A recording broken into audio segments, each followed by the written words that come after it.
Arc-en-Ciel, votre émission marocaine, chaque dimanche de 14h à 15h pour tout savoir sur le Maroc. Actualité, culture, économie, société et animation festive.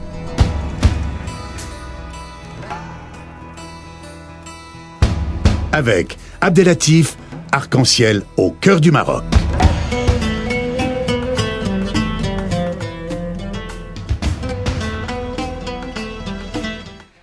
Bonjour à toutes et bonjour à tous et bienvenue dans l'émission Arc-en-Ciel sur Radio Pluriel.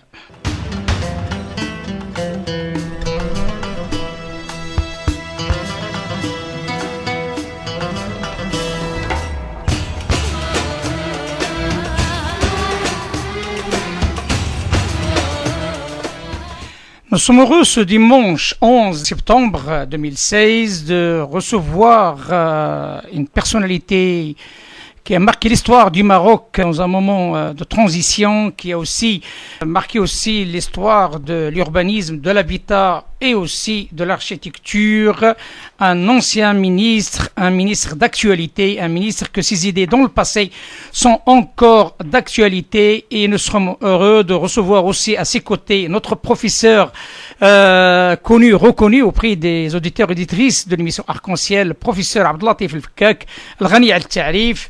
Le temps de rentrer en contact avec nos deux intervenants par rapport à le titre de cette émission, une émission très importante à l'aube de la COP 22. Sachez-le que la COP 22 de Marrakech aura lieu du 7 au 18 novembre 2016 et nous essayons de participer à sa promotion par l'intermédiaire du sujet à discuter, et ce jour nous discuterons de la ville intelligente et la région durable marocaine, atouts et contraintes à l'horizon de la COP 22. Mesdames et messieurs, je vous laisse avec cette pause musicale le temps de rentrer en contact avec notre ministre, Monsieur Saïd El-Fassi, et Monsieur Abdelatif El-Fkak, notre professeur connu et reconnu à l'échelle internationale par rapport à son franc-parler et son direct. Et ça, c'est un atout pour l'émission Arc-en-Ciel.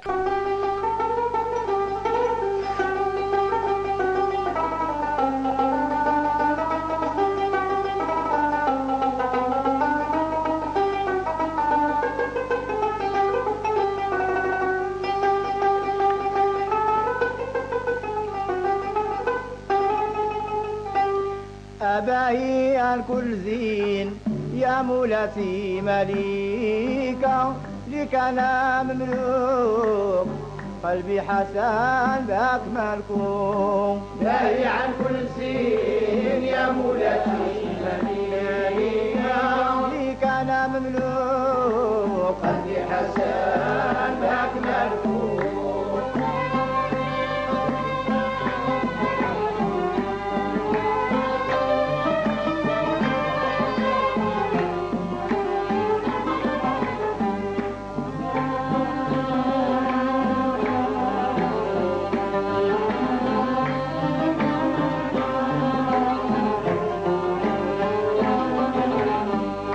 قلوب العشاق مالكم بدها حسن جمالك يا كوكب الفلاك أسد اللي حجب ذاك وكمل قصده وغنى مرضاك وتعافى قلبه من جفاك وصلى بدرو وضواه لا الفلكو أرضاه على أرضاك تركو والواشي والرقيب تركو وغنى مقصر رضا معاك هل محسن عيسك وعليهم مليكة عدات الملوك وهو يغير بأبطاركم باهي عن كل زين يا مولاي فيك أنا مملوك قلبي حسن أجملكم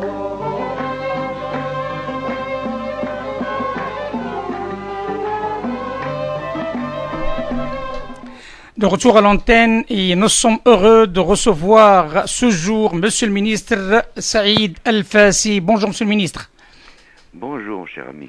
Marhaban Bik dans l'émission Arc-en-Ciel sur Radio Pluriel, l'émission dédiée à la promotion de la relation France-Maroc, mais aussi à la relation des émireux par rapport à leur pays d'origine, le Maroc, mais aussi la promotion de notre pays d'origine, le Maroc, ici sur le territoire français et bien entendu par l'intermédiaire de notre antenne à travers le monde.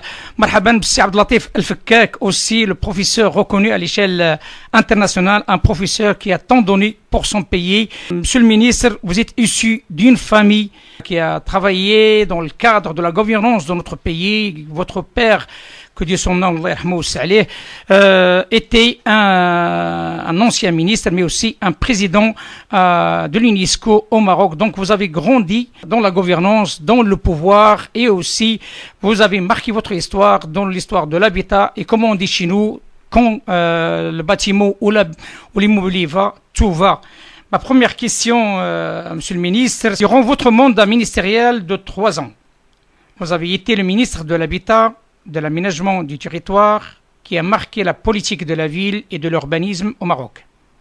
Pourriez-vous, Monsieur le ministre, de faire bénéficier nos auditoires internationaux, en feu d'artifice, une trajectoire historique de votre politique sur l'urbanisme du territoire en tant que, à la fois, ministre et en tant que président de l'Ordre national des architectes et en tant que président de l'Union de la Méditerranée des architectes? Oui, je vous remercie, évidemment.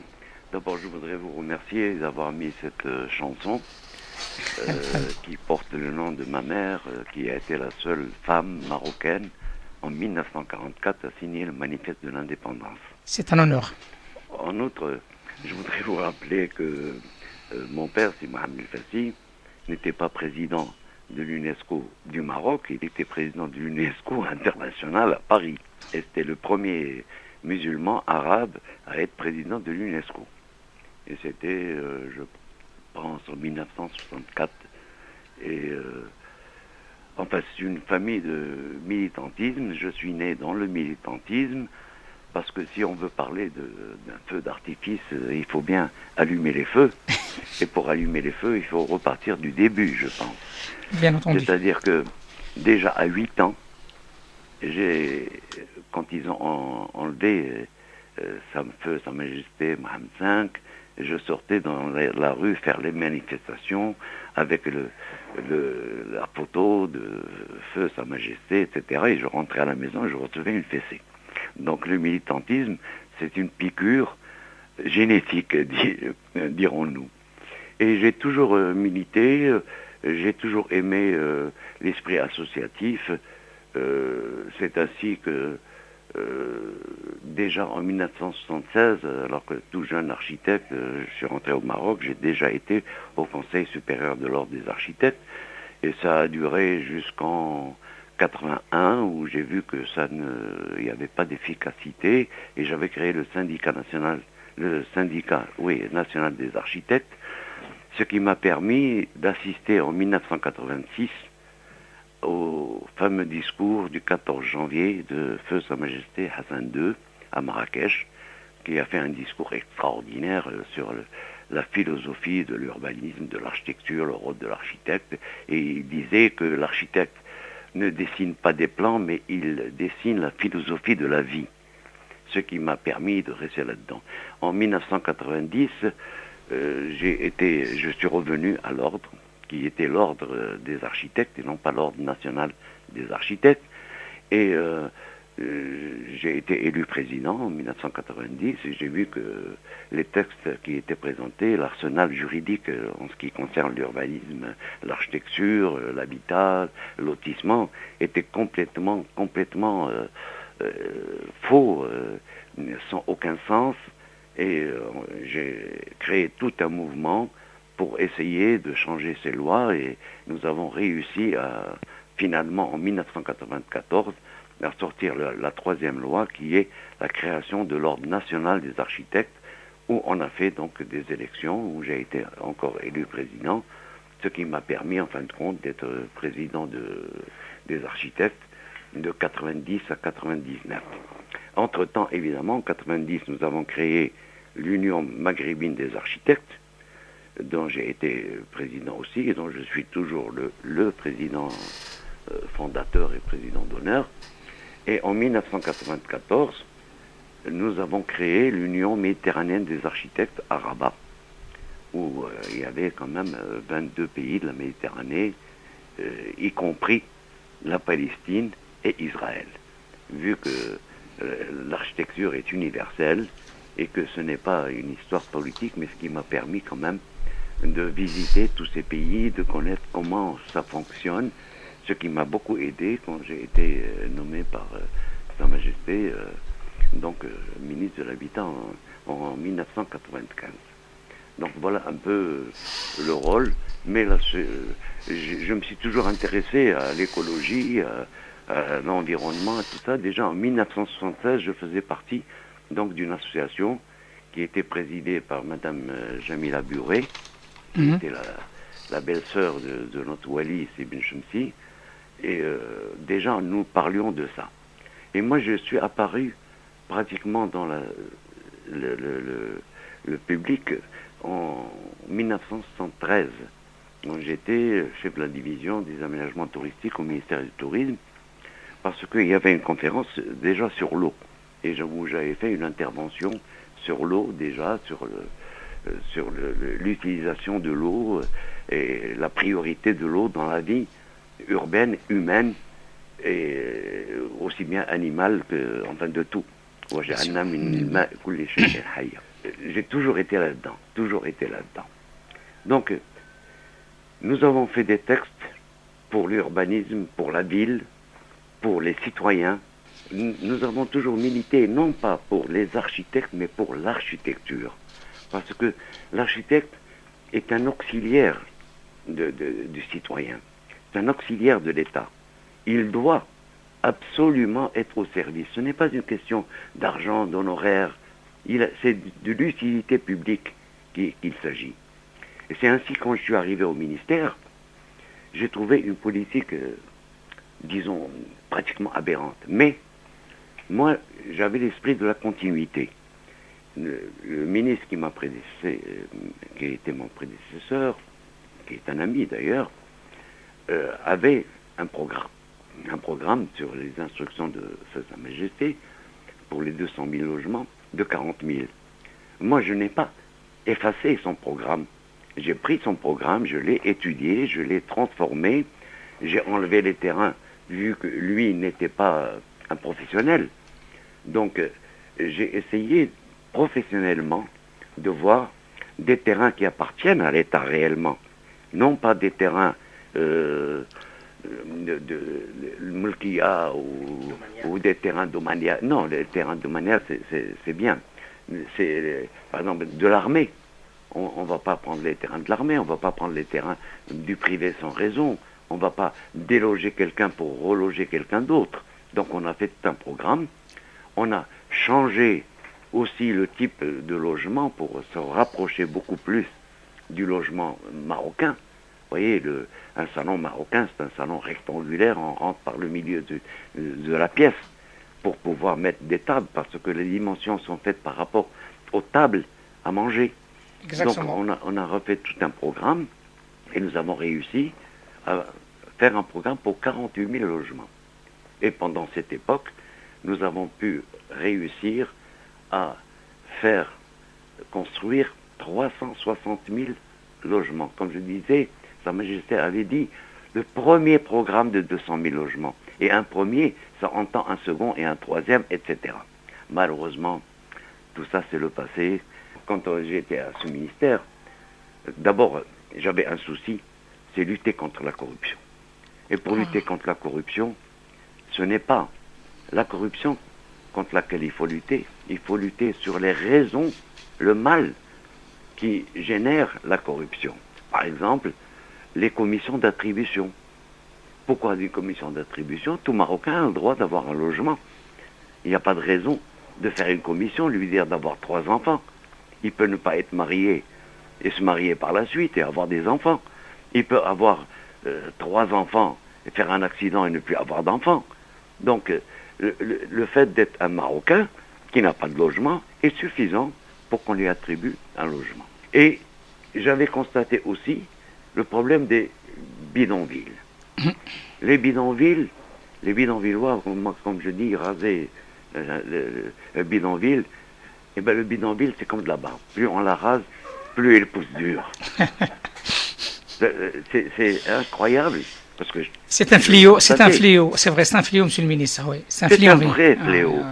Et parce que les gens, quand ils savaient qu'on avait un programme, ils commençaient à multiplier les entrées pour avoir droit à avoir un lot attribué de bidonvillois. Et c'est tout le monde qui payait pour eux. Donc, j'avais décidé en ce temps-là de faire participer le privé. Parce que l'État n'a pas vocation de promoteur ou d'entrepreneur. L'État doit faire des lois, des projets, une route, une feuille de route, oui. pour qu'on puisse continuer à développer le pays.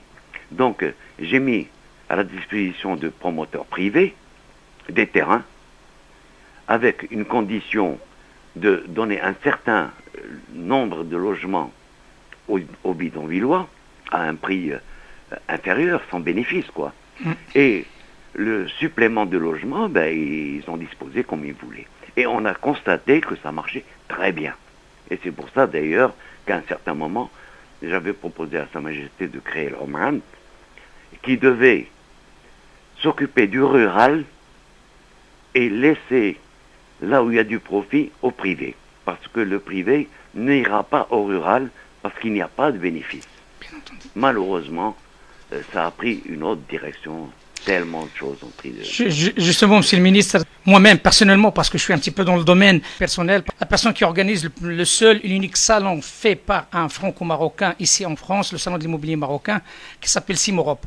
Donc, il y a un salon à Paris, mais qui n'est pas fait par un Marocain, donc il est fait par un Libanais. Je voulais vous dire, bon, vous me parlez de ça, ça me rappelle qu'en 1996, j'avais créé justement ceci, c'est-à-dire que j'avais demandé aux différents établissements de se mettre ensemble pour aller vers les Marocains de l'étranger, en Hollande, en Italie, en France, pour leur proposer ce qu'ils produisent.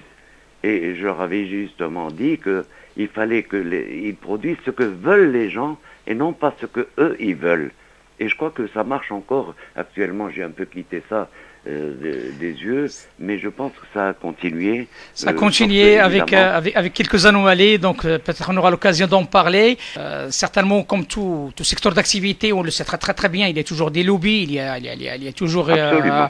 Un mafia qui gère à son intérêt. Hein, donc moi je l'appelle des mafias, donc ça ils le savent pertinemment. Donc un mafia qui gère pour son intérêt des produits immobiliers. Mais sachez-le que le produit immobilier marocain constituait un apport principal pour les Émireux, pour les Marocains résidents à l'étranger, parce que quel que soit le Marocain ici, souhaite avoir un bien immobilier, un point d'attache avec son pays.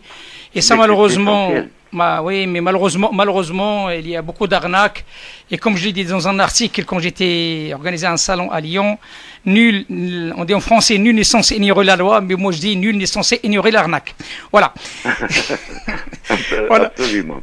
Donc, je vous dirais que j'avais voulu créer, j'avais créé au sein de tous les établissements publics de l'habitat un service pour les Marocains résidant à l'étranger. Ça c'est beau ça. Parce que le Marocain, il vient qu'un mois par an.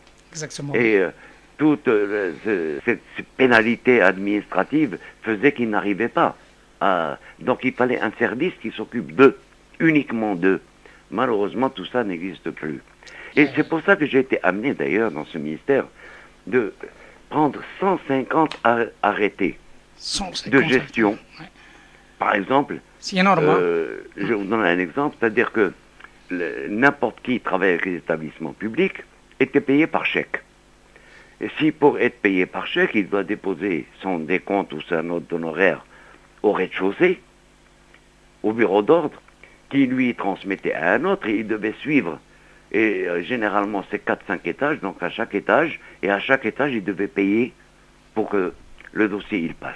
Et parfois, ça mettait des mois et des années pour qu'il soit payé. Et j'avais pris un arrêté, comme quoi, il devait faire une fiche par décompte, mettre la date à laquelle ça arrive, la date à laquelle est transmise au service suivant, qui doit mettre la date, ainsi de suite, et ils avaient 15 jours pour répondre oui ou non. Si c'est oui, ils envoient, non pas par chèque, mais par virement bancaire uniquement, parce que cet entrepreneur n'a pas à rentrer là-dedans, un virement. Et si c'est non, il faut donner une réponse motivée. Et ça nous a fait baisser les appels d'offres de 30%. De moins. L'entreprise, quand elle travaille, elle paye des intérêts bancaires. Bien sûr. Elle paye un tas de choses. Elle paye aussi la corruption, elle paye tout ça. Donc ils mettaient dans leur prix d'appel d'offres, ils mettaient 30% en plus. Bien entendu. Malheureusement, la première chose qui a été faite quand j'ai quitté le ministère, c'est de remettre le chéquier. Eh oui, c'est dommage. C'est dommage. dommage. C'est dommage. Donc j'ai une question pour le professeur Fkak, Monsieur le ministre, si vous le permettez. J'ai une première question pour le professeur Fkak, et après on va enchaîner avec d'autres questions concernant aussi cette ville intelligente, cette région durable pour le Royaume du Maroc. Nous sommes sur les portes de la COP22, une belle opportunité pour notre pays, donc profiter d'une manière assez importante. On va essayer d'évoquer ça dans cette émission. Professeur Fkak, oui, que pensez-vous de ce diagnostic très instructif de cette situation durant cette période de transition démocratique avant l'arrivée de la gauche au pouvoir pour la première fois avec sa tête, c'est Abdelrahman Al-Yousfi? Je vous remercie, mais j'ai été tellement pris par ce feu d'artifice de mon ami le ministre Saïd El-Fassi. Et j'ai l'impression que ce n'est pas un feu d'artifice, c'est une thérapie de choc avec 150 arrêtés. Alors probablement c'était des thérapies politiques, mais le Maroc n'a retenu que le choc pour réorganiser la ville, l'urbanisme. Et comme je pensais que rien ne se perd, rien ne se crée, tout se transforme, comme disait Lavoisier, ce que j'ai compris, c'est que le ministère aujourd'hui, valeur d'aujourd'hui après 20 ans, il a éclaté en 4.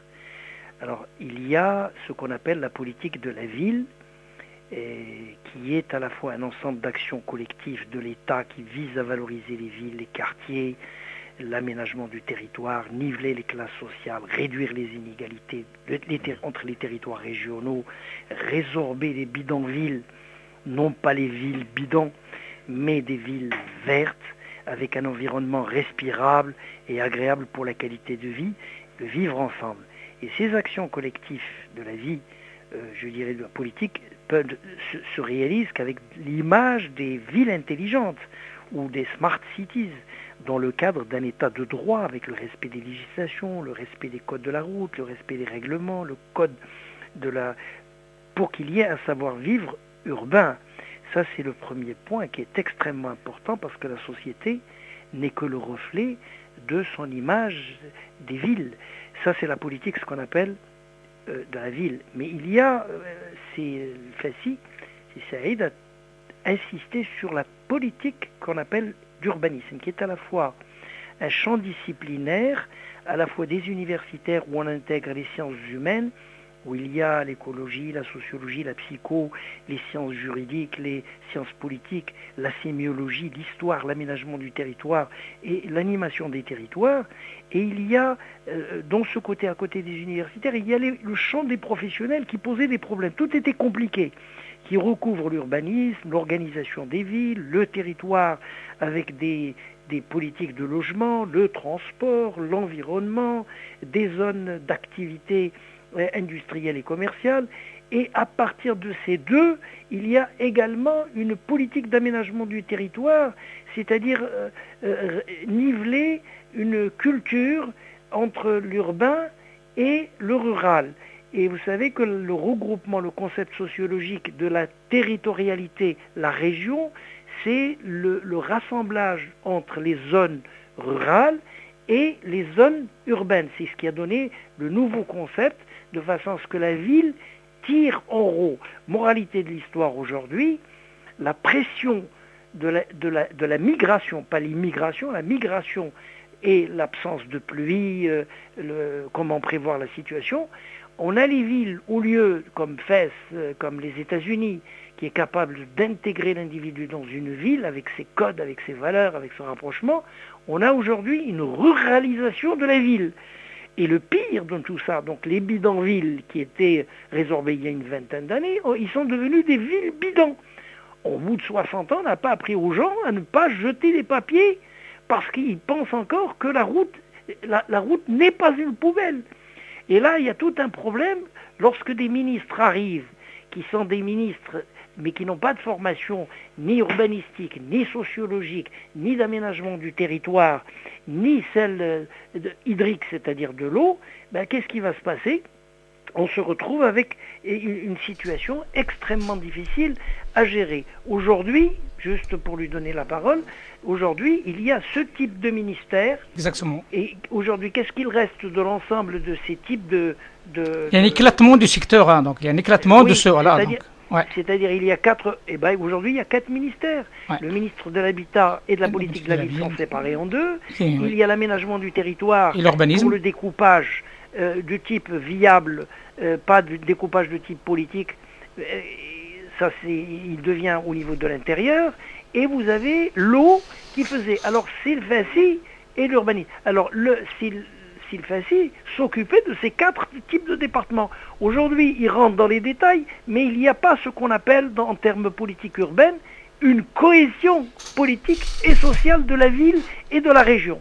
Alors, je vais lui poser la question, qu'est-ce qui reste des 150 arrêtés qui réglementent et des lois sur l'urbanisme? Je vais me permettre de lui repasser le micro pour qu'il vous dise finalement qu'est-ce qu'il reste de tout ça. J'ai l'impression qu'on n'a pas de politique de type, je dirais, démocratique. Quand un ministre arrive, il détruit, il marche sur les cimetières comme si rien n'a existé. Et on remet le compteur à zéro.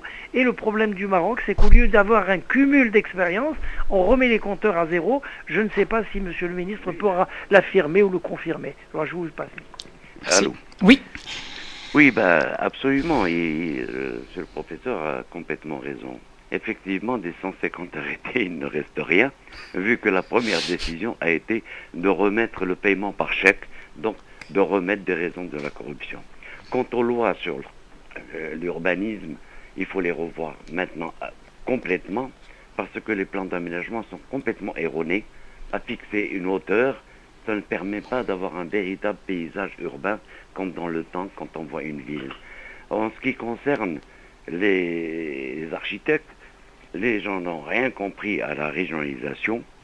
Ils pensent que chaque région doit avoir ses lois, alors qu'il y a les lois nationales et on peut avoir des lois régionales, c'est-à-dire c'est pratiquement des décrets, c'est-à-dire qu'ils ne peuvent pas être contraires à la loi générale. Or, ils agissent comme s'ils étaient un pays à part. Et l'État n'a rien compris aussi. Ils ont fait un décret sur les marchés complètement aberrant. Un décret où tout ce qui est étatique ne peut plus être confié à un architecte directement, parce qu'on choisit selon ses compétences, selon sa renommée, mais c'est une espèce d'appel d'offres aberrant, qui fait que les architectes n'arrivent plus à travailler, parce que même pour faire une petite crèche, il faut faire une consultation générale à tous les architectes. Ce qui est aberrant, parce que on ne peut pas faire un appel d'offres sur quelque chose qui ne se ressemble pas. Parce que quand vous faites un appel d'offres, c'est pour un objet, une étude, quelque chose, on sait qu'est-ce qu'on va obtenir. Mais il n'y a pas un projet d'architecte qui ressemble à un autre projet d'architecte. C'est-à-dire qu'on ne peut pas les comparer. Bon, évidemment, il y a les concours. Mais pour les concours, ils ont mis tout dans le même paquet. Dans les concours, il faut avoir des règles de concours, il faut avoir des jurés. Bien sûr, une ontologie, oui, bien sûr. On ne peut pas être juge et partie, on ne peut pas faire partie du département, savoir les tenants, les aboutissants pour choisir, parce que ça aussi, c'est une raison de corruption, etc.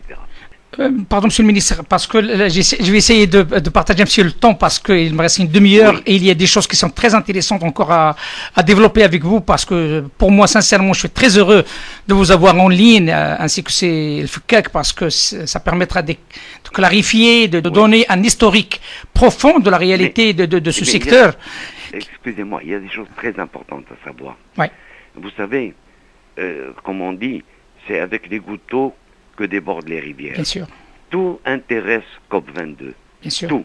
bien sûr. Même les feux rouges et tout, la circulation, n'importe quoi. Justement, Vous comprenez? Justement. Quand je dis, par exemple, regardez, ils ont créé, dernièrement, ils ont sorti une loi qui va arrêter la promotion et la construction au Maroc. C'est une loi qu'ils appellent le 66-12, où il faut informer, si on n'informe pas d'une infraction dans la construction, sous 48 heures, on va en prison. Et ça ne regarde pas que les architectes, qui eux ne vont faire une visite qu'une fois tous les 15 jours ou une fois par mois. Donc ils ne peuvent pas être au courant au bout de 48 heures de quelque chose qu'ils ne voient pas. Et eux, ils ne font pas la surveillance, ils font le suivi de la conception architecturale.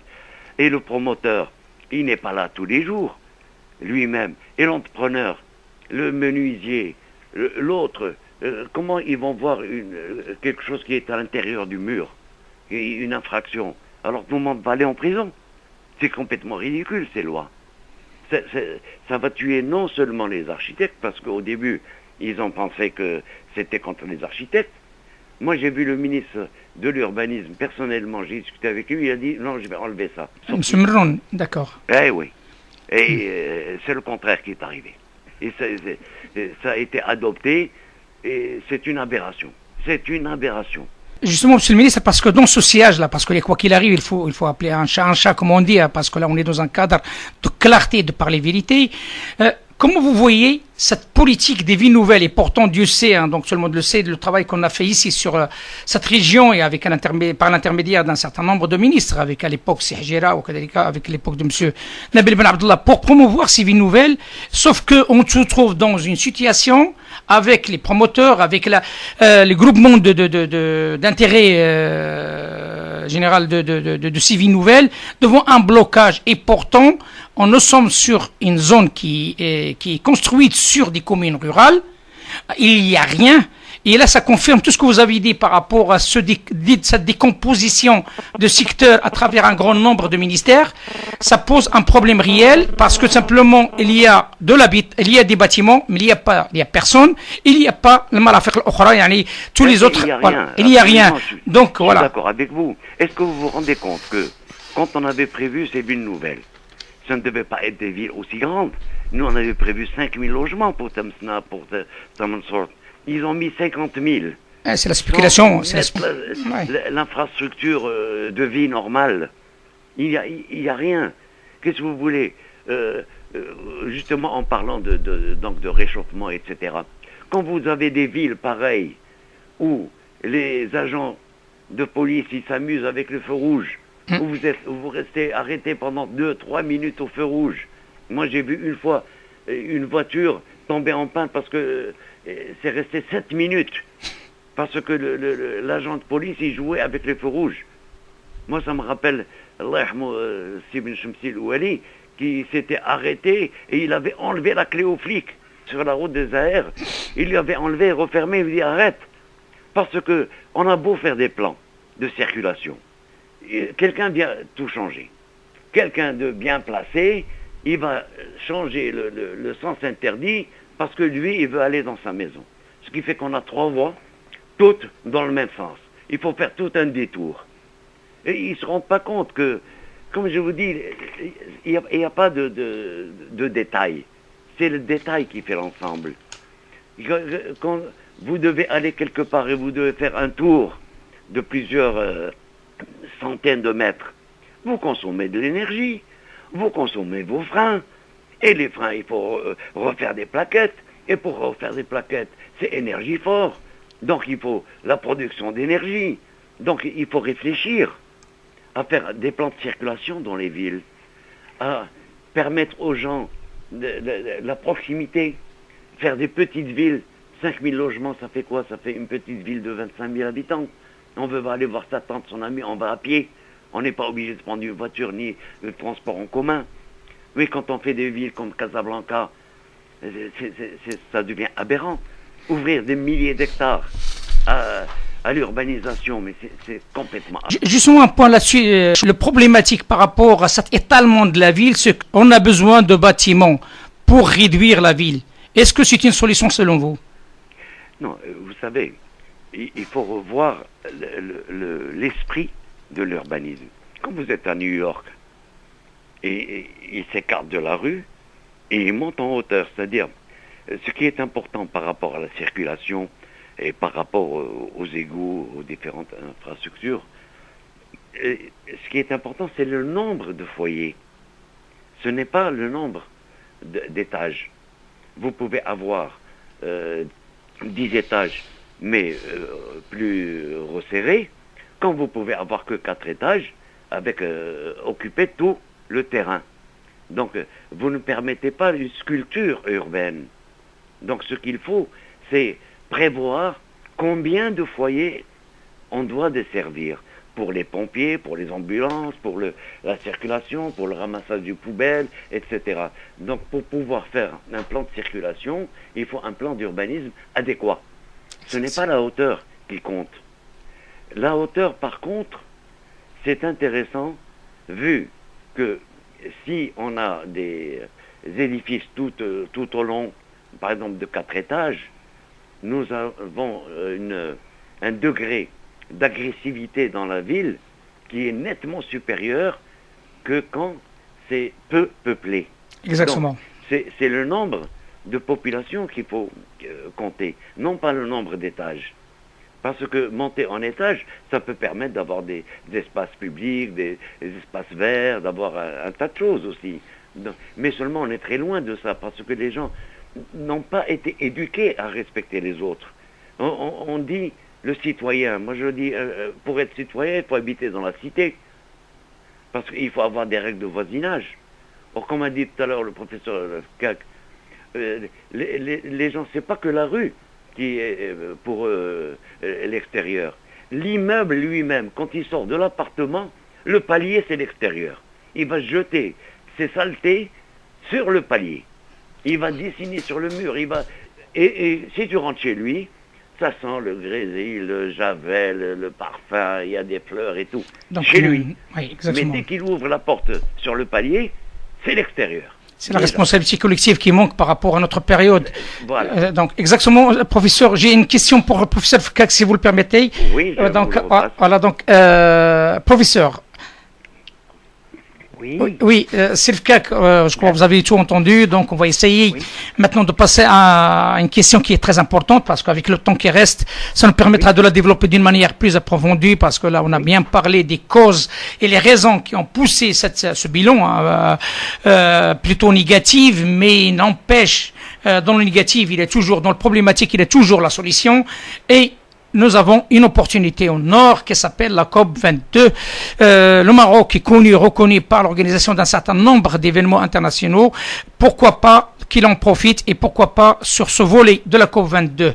Ma question, quelles sont les retombées politiques et les retombées économiques de la COP22 sur les politiques publiques de la ville et de la régionalisation pour faire émerger le royaume du Maroc parmi les pays émergents au niveau mondial? Alors, comme disait tout à l'heure Monsieur le Ministre, il faudrait revoir d'abord la conception de l'urbanisme, de la politique de la ville, l'aménagement du territoire, parce qu'il y a beaucoup de problèmes. Alors déjà, dans l'aménagement du territoire, il faut voir 3 axes. Le premier axe, c'est la lutte contre les formes d'inégalité. C'est au lieu d'avoir d'abord la santé plutôt que la maladie, l'inclusion économique plutôt que l'exclusion, l'éducation à la formation plutôt que de laisser les enfants laisser faire, une culture que l'ignorance, la prévention que la délinquance, la tranquillité de la ville à la pollution et l'usage du numérique plutôt que d'utiliser l'informatique. Ça, c'est la première priorité. La deuxième, une priorité, c'est l'équilibre entre les régions-villes. Aujourd'hui, le Maroc est passé de ce stade qui est la régionalisation. Et c'est très important parce que dans tous les pays du monde, que ce soit la capitalerie du Brésil, l'autonomia de l'Espagne et le Portugal et l'Italie, le département français ou la régionalisation française, le district américain ou les Länder qui sont allemands, il y a un dénominateur commun qui est quoi? C'est d'abord l'autonomie de la ville au niveau financier, au niveau administratif et au niveau pédagogique pour l'ensemble des universités. Deuxième chose, il le dit tout à l'heure à travers la corruption, c'est de voir la transparence économique. Et troisième chose, c'est un partenariat public-privé à partir du moment où on n'arrive pas à faire. Il faut peut-être faire un peu du marketing ou du benchmarking, mais pas du marketing. casser ce que font les autres. Et la troisième chose, c'est la participation des habitants, des citoyens qui doivent se mobiliser pour l'emploi, pour toutes les actions de type quotidien. Parce que si vous ne les faites pas participer par la démocratie, ce n'est pas eux, ils vont la rejeter. Alors la Banque mondiale, d'une manière générale, pour vous donner les grands axes, elle donne elle appelle ça les 3D. La région doit se développer d'abord avec la réduction de la distance, c'est-à-dire mobilité intelligente de la population, intelligente des lois, intelligente de la circulation routière avec le respect dans un état de droit. Le deuxième D, c'est la démographie. Tout à l'heure, on ne peut pas avoir une ville qui est conçue pour 5000 habitants, on se retrouve avec un urbanisme de masse et plus de classe.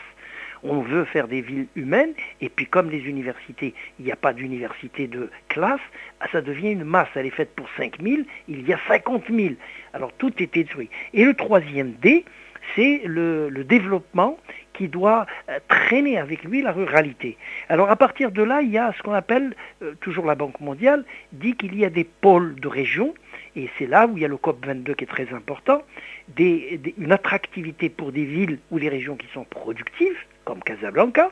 Il y a des villes où l'attractivité va être distractive, et elle va vivre qu'avec la distraction. Je prends Marrakech, tout ce que gagnent les Casablancais vont le perdre à Marrakech parce que c'est une ville touristique. Et le troisième D, les risques d'avoir pas une attractivité, mais une ville et une région qui est répulsive.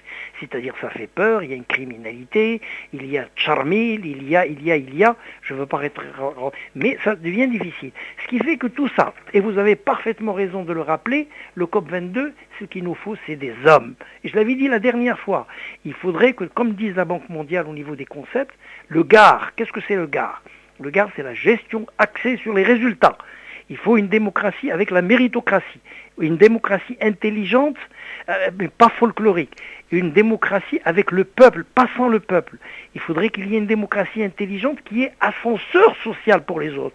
Il faudrait qu'il y ait, que la démocratie puisse faire émerger une intelligence, une intelligentsia, mais pas des gens qui sont illettrés, qui montent dans la structure ou le sanctuaire de la loi. Alors il y a trois types de changements également. Il y a soit le changement intelligent, soit des leaders qu'il faudrait choisir, donc il y a un casting que l'État et que la population, il faut la faire participer parce que le gouvernement n'est que le reflet et à l'image de l'État. Deuxième type de changement, c'est un changement intelligent des structures. On a changé la Constitution, elle est plus flexible, elle donne plus de pouvoir au Premier ministre et aux partis politiques, mais il faudrait qu'il les mérite. Il faudrait qu'il y ait le mérite aussi d'une élite. Et ça, c'est très important. Et la troisième des choses, c'est ce qu'on appelle le changement intelligent par la culture, par la formation, par l'éducation de la population pour qu'elle participe justement aux villes nouvelles, plus propres, plus intelligentes, plus desservies. Et c'est ce que je dirais que le Maroc, en abritant, comme un peu l'OMC, l'organisation du COP22 comme l'OMC, je me rappelle que l'OMC, j'y assistais au 20e anniversaire, et il a poussé le Maroc, c'était la condition sine qua non de l'ONU. Si vous ne donnez pas le téléphone portable et que vous ouvrez le champ de la communication, vous ne l'aurez pas. Ça nous a poussé. Même si c'était dans les anciennes années de plan où le Maroc, on avait peur. Maintenant, l'informatique, ça a été... Et donc, il y a le pays d'accueil, on a appris à accueillir, on a appris à vivre avec nos amis de couleur africaine. Il n'y a plus de problème de minorité, on n'a pas le problème des juifs qui existent ailleurs, on n'a pas le problème des berbères, etc., comme dans d'autres pays. Et c'est grâce à cette culture, c'est grâce à ce développement d'esprit.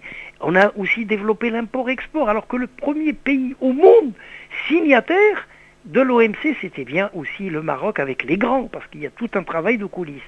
Qu'est-ce qu'il me reste ? Il me reste que la COP22, c'est quoi ? C'est d'abord le développement des villes intelligentes. c'est le développement et le renouvellement des villes vertes et écologiques. Et ça attire.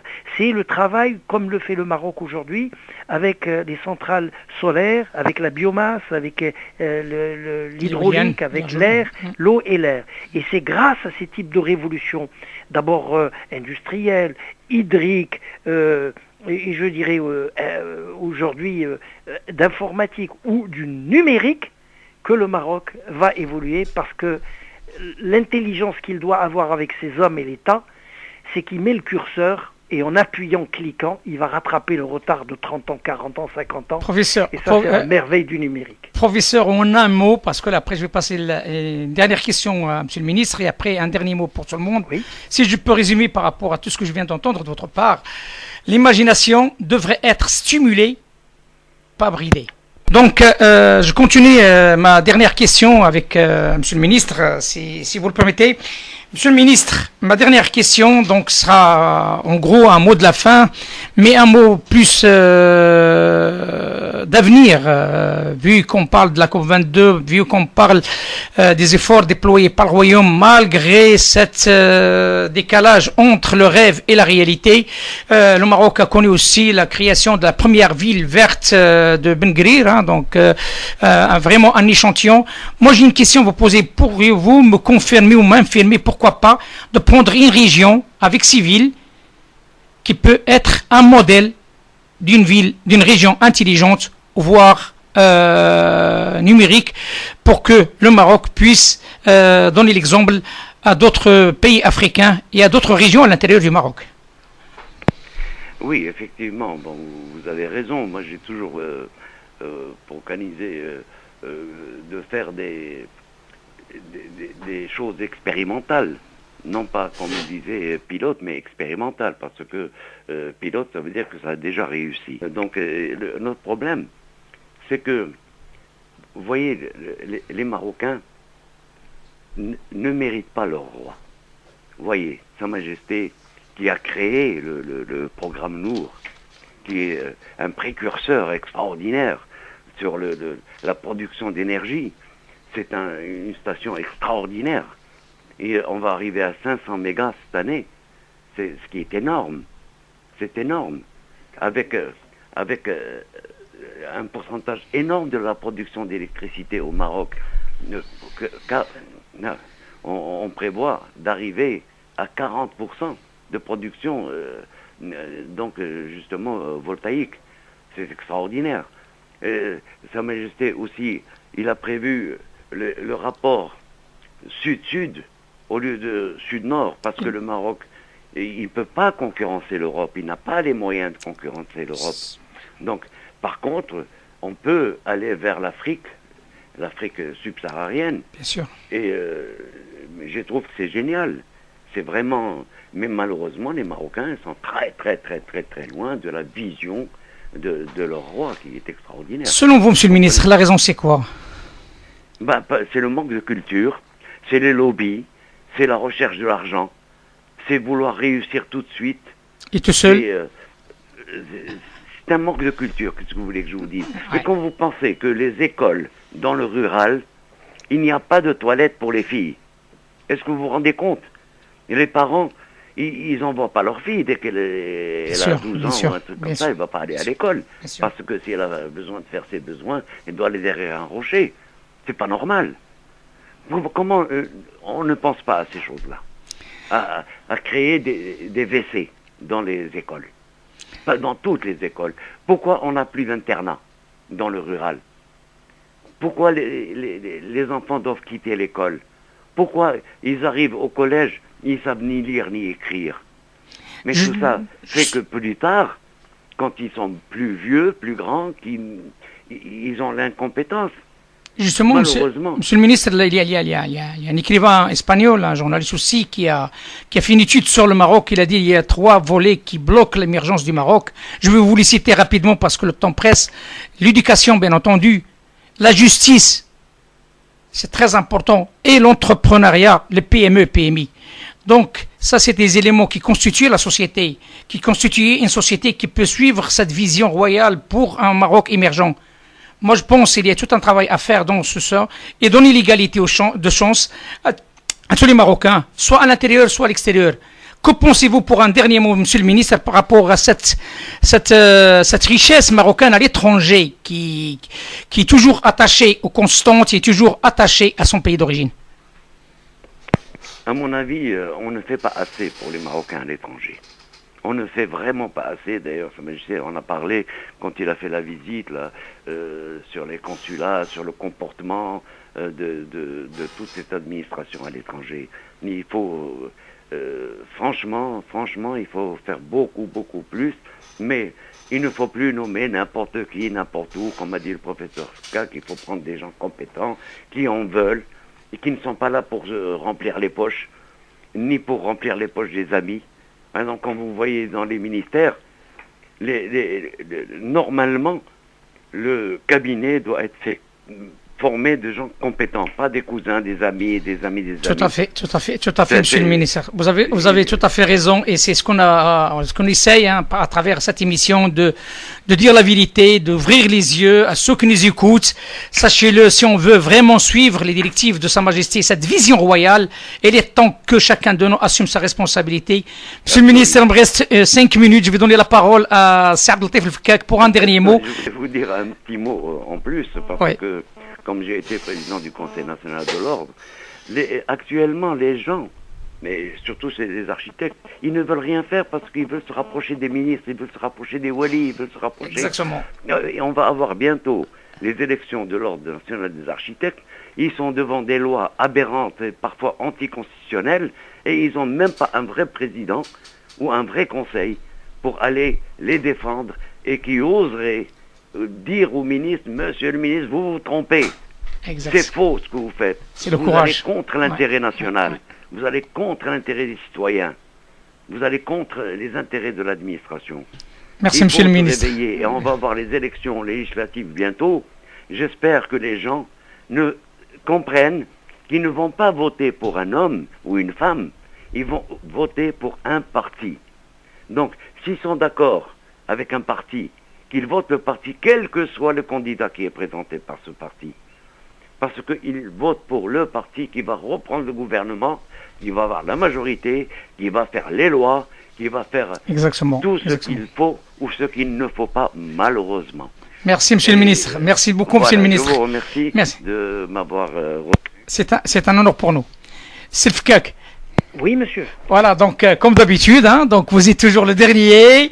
Et on sait personnellement que c'est le Fkak qu'il va être parmi nous presque tous les 15 jours pour développer des thèmes d'actualité, des thèmes aussi qui rentrent dans le cadre de la promotion du Royaume du Maroc, parce que c'est le Fkak عندما يقول alhamdulillah, c'est un honneur de l'avoir parmi nous. C'est le Fkak, votre dernier mot s'il vous plaît avant la fin de cette... Vous avez plus qu'une minute, vous avez 2 minutes. Alors, 2 minutes, c'est parfait. Alors je vais développer 3 idées. La première, c'est celle de la culture, de la formation et de la formation d'une élite qui va prendre en charge, bien sûr, les commandes de l'État. Parce qu'un parti politique, avec un projet, va transformer la société à travers des lois. Et c'est capital. Et quand on n'est pas d'accord, on peut changer les lois. Mais on ne peut pas changer des religions, par exemple. Donc c'est un parti politique, il est porte-drapeau d'un changement de l'État. Et la société doit savoir qui est le parti qui est porteur du flambeau du changement. Sinon, ça me fait penser à Pasteur. Pasteur disait que si on avait une idée géniale, prophétique, angélique, qui tombe du ciel, mais si elle tombe sur un terrain qui n'est pas hospitalier, qui ne peut pas la recevoir, qui ne peut pas la développer, l'idée est biodégradable parce qu'elle tombe sur des lysencéphales. Lysencéphales, c'est ceux qui ont les esprits lisses, qui n'y a pas de surconvolution. Deuxième idée, Peter Drucker disait, qui est le prophète considéré aux États-Unis comme le prophète du management, il disait on ne peut pas donner la qualité de la vie, on ne peut pas donner la qualité de la démocratie, on ne peut pas donner ce qu'on appelle l'éducation de la vie, c'est-à-dire ce qui est pratique, à une population qui ne le demande pas, qui ne veut pas. Il va falloir donc remettre et irriguer cette population pour qu'elle comprenne les idées qui... Et la troisième des choses, et je conclus, dans cette émission que nous avons faite, vous voyez bien, il y a ce qu'on appelle des hommes qui sont théoriciens, qui n'ont pas le pouvoir pour prendre des décisions, mais qui réfléchissent sur la globalisation, qui comparent les villes du monde entier, parce qu'il y a un classement des villes intelligentes à partir des critères des COP 3 jusqu'à 27, plus le sommet de la Terre, plus ce qu'on appelle le changement climatique à la différence du... Vas-y. Alors, minutes. Voilà, oui, vas-y, je t'en prie. Alors, je disais que ces intellectuels, que ces théoriciens ont une réflexion de type global, mais ils ne sont pas dans la pratique pour prendre des décisions. Et vous avez les praticiens des hommes politiques et d'action qui, eux, prennent des décisions, mais ils n'ont pas de vision globale. Alors, ils assurent, ils saucissonnent les ministères, et on se perd dans des détails. La globalité, ce qu'on appelle la cohésion sociale de la ville, est biodégradable, elle est partie. Voilà. Et reste en ligne, Sylvka. Écoute ce beau morceau de quelque chose que tu aimes bien, de la part de Maurice Ravel.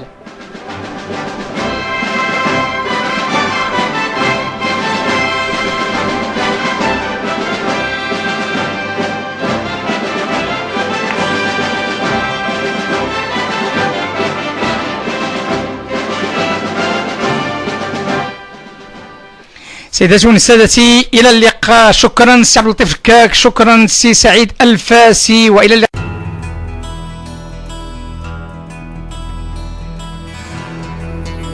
Arc-en-ciel.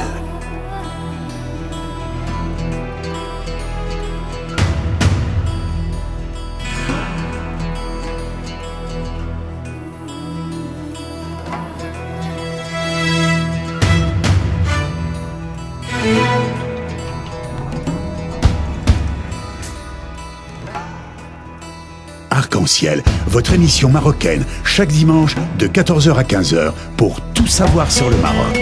Actualité, culture, économie, société et animation festive. Avec Abdelatif, Arc-en-ciel au cœur du Maroc.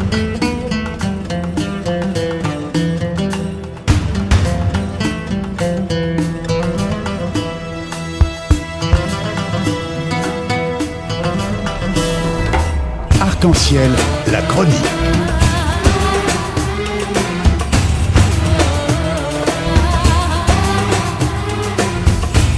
Arc-en-ciel, info.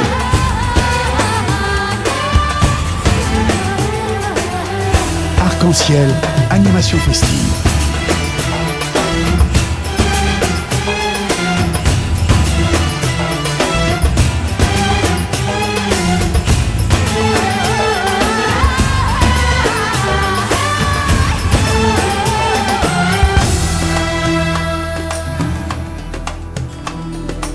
Arc-en-ciel au cœur du Maroc.